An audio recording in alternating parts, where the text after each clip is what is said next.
যে বন্ধন আমৃত্যু অটুট থাকার কথা, অথচ তুচ্ছ কারণেই ভেঙে যাচ্ছে সে সম্পর্ক। বরিশালে ক্রমশই ভয়াবহ রূপ ধারণ করেছে বিবাহ বিচ্ছেদ।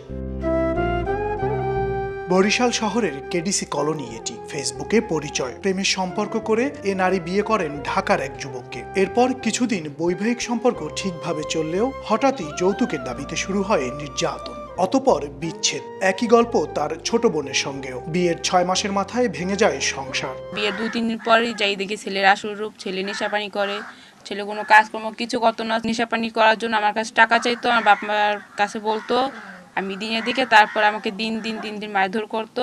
সহ্য করতে না পেরে এসে বাবা মার কাছে বলছি, তারা এরপর আমাকে ডিভোর্স দিয়ে দিচ্ছে। 6 মাস সংসার করে 50 দিন মার খেতাম। তার নির্যাতন সহ্য না করে আমি বাবা মার কাছে চলে এসেছি, তারপর আমি ডিভোর্স দিয়ে দিয়েছি।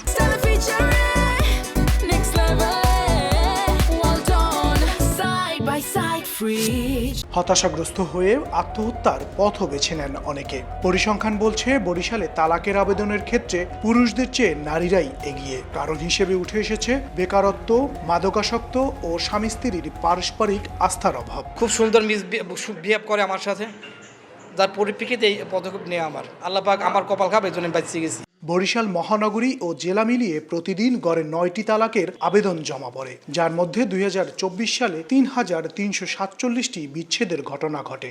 বেশিরভাগ তালাক উভয় পক্ষের সম্মতিতে হয়, তবে ছেলে কর্তৃক তালাক কম, মেয়ে কর্তৃক তালাক বেশি। সংশ্লিষ্টদের মতে ধৈর্যহীনতা এবং ইন্টারনেটের সহজলভ্যতায় বিবাহ বহির্ভূত সম্পর্ক বৃদ্ধি পাওয়ায় এই সংকট তীব্র রূপ ধারণ করেছে।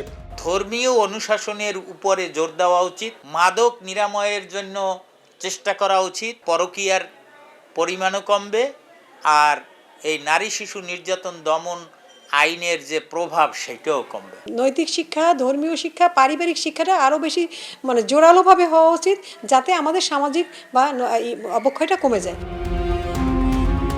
2800 বর্গ কিলোমিটারের এই বরিশালে প্রতিদিন ভেঙে যাচ্ছে কারো না কারো সাজানো সংসার। বিশেষজ্ঞদের মতে এই বিচ্ছেদ তিলে তিলে ধ্বংস করছে সামাজিক ও পারিবারিক কাঠামোকে। মেহেদী হাসান বাপ্পি, সময় সংবাদ, বরিশাল।